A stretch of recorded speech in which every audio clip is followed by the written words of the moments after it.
नमस्कार, India news देख रहे हैं आप। मैं गरिमा श्रीवास्तव आपके साथ। 2000 के नोट को अब बैन कर दिया गया है। 30 सितंबर तक बैंकों में जाकर इस नोट को बदला जा सकता है। आरबीआई ने 2000 रुपए के नोटों को चलन से बाहर करने की पूरी तैयारी कर ली है। सभी बैंकों को भी गाइडलाइन जारी कर दिया गया है। वहीं आरबीआई गवर्नर ने मीडिया को भी ब्रीफिंग दे दी है। अब और सवाल सामने आ रहे हैं, वो ये कि क्या 1000 रुपए के नोट की वापसी होने वाली है। इस बारे में आरबीआई गवर्नर ने क्या कुछ कहा है, चलिए अब आपको विस्तार से बताते हैं।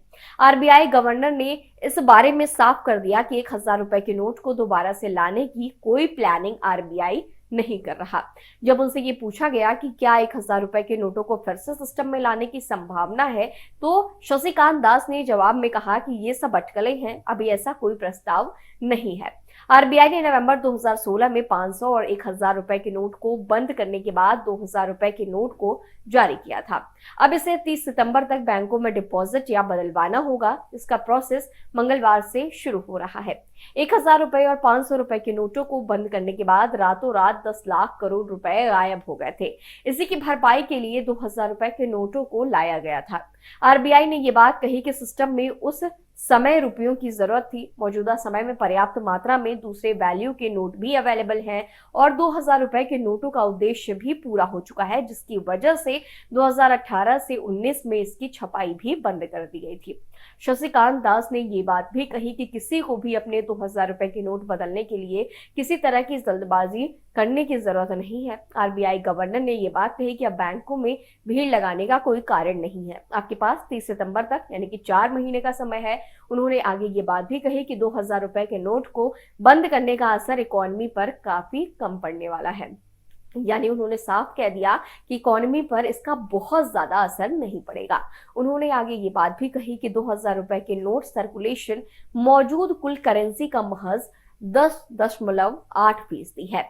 2000 के नोट 23 मई से 30 सितंबर 2023 तक बैंक में जाकर बदले या जमा कराए जा सकते हैं। तब तक ये नोट वैध रहेंगे। रिजर्व बैंक के इस फैसले पर विपक्ष लगातार मोदी सरकार पर हमलावर देखा जा रहा है।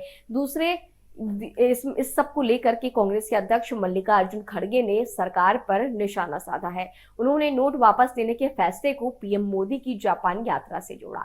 खड़गे ने कहा कि पीएम जब भी जापान यात्रा पर जाते हैं तो देश में नोटबंदी करने के बाद ही निकलते हैं। खड़गे ने आरबीआई की घोषणा के साथ एक अजीबोगरीब संबंध बताया। उन्होंने कहा, जब भी पीएम मोदी जापान जाने वाले होते हैं, यहाँ नोटबंदी की अधिसूचना होने लगती है। खड़गे ने इशारों में 2016 में नोटबंदी का जिक्र किया। तब 500 रुपए और 1000 रुपए के नोटों को रातों रात बंद करने का फैसला लिया गया था। खड़गे ने आगे कहा कि पिछली बार जब वे जापान गए थे तो उन्होंने यानी कि पीएम मोदी ने 1000 रुपए का नोट बंद किया था। खड़गे ने प्रधानमंत्री पर तंज कसते हुए कहा कि इस बार जब वो गए हैं तो उन्होंने 2000 रुपए का नोट बंद किया है। खैर, अलग अलग दल सरकार पर निशाना साध रहे हैं। आगे और भी तमाम जानकारियां सामने आती रहेंगी, आप तक पहुंचाएंगे। बने रहिए इंडिया न्यूज के साथ। धन्यवाद।